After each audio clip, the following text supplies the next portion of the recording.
મિત્રો, આજે આપણે બનાવીશું નવી રીતે નવા સ્વાદમાં એકદમ ટેસ્ટી એવા મુઠિયા. આ મુઠિયા બાળકોથી લઈ મોટા બધાને ખૂબ જ પસંદ આવશે. તો વિડીયો ગમે તો લાઈક કરજો અને ચેનલને સબસ્ક્રાઈબ કરવાનું ભૂલતા નહીં. તો ચાલો હવે બનાવીએ. તો એક બાઉલમાં લઈએ 1 કપ ઘઉંનો લોટ.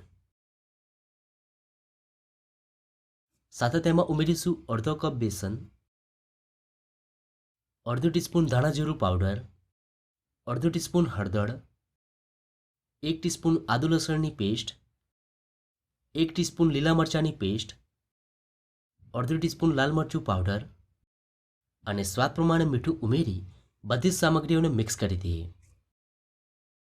એકવાર તમે આ રીતે મુઠિયા બનાવજો, ખરેખર ખૂબ જ સરસ લાગે છે. આ મુઠિયાને તમે બાળકોને ટિફિનમાં આપશો તો બાળકોને પણ ખૂબ જ પસંદ આવશે. હવે તેમાં ઉમેરીશું 1 કપ ઝીણી સમારેલી મેથીની ભાજી.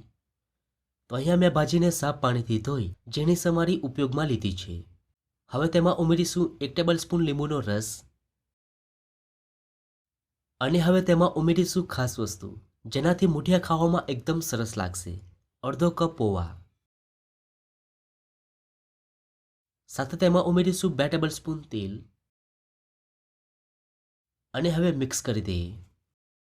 તો અહીંયા મેં અડધો કપ પૌવાને સાફ પાણીથી ધોઈ 5 મિનિટ પલાળી લઈ લીધા છે. પૌવા ઉમેરવાથી મુઠિયા અંદરથી સોફ્ટ અને ખાવામાં એકદમ સરસ લાગશે. હવે તેમાં ઉમેરીશું અડધો કપ દહીં અને હવે એકદમ સારી રીતે મિક્સ કરી સોફ્ટ ડો તૈયાર કરી લઈએ.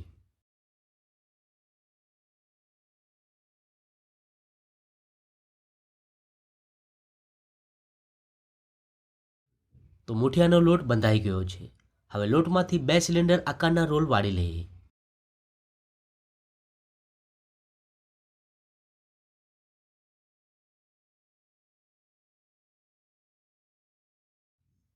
તો અહીંયા મેં 2 સિલિન્ડર આકારના રોલ વાળી લીધા છે.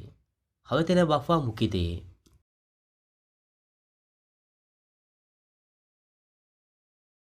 અને હવે ઢાંકણ ઢાંકી 15 મિનિટ મીડિયમ ફ્લેમ પર સ્ટીમ કરી લઈએ. તો મુઠિયાના બફાતા 15 મિનિટ થઈ ગઈ છે. હવે તેને ચેક કરી લઈએ. તો મુઠિયા એકદમ સારી રીતે બફાઈ ગયા છે. હવે તેને કટ કરી વઘાર કરી લઈએ.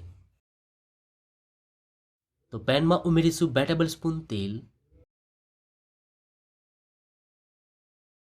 તેલ ગરમ થાય એટલે તેમાં ઉમેરીશું 1 ટીસ્પૂન રાઈ અને હવે રાઈને ફૂટવા દઈએ. તો રાઈ ફૂટી ગઈ છે. હવે તેમાં ઉમેરીશું 1 ટીસ્પૂન સફેદ તલ અને થોડા મીઠા લીમડાના પાન. હવે તેમાં મુઠિયાને ઉમેરી દઈએ અને 2 મિનિટ હલકા ક્રિસ્પી થાય ત્યાં સુધી થવા દઈએ.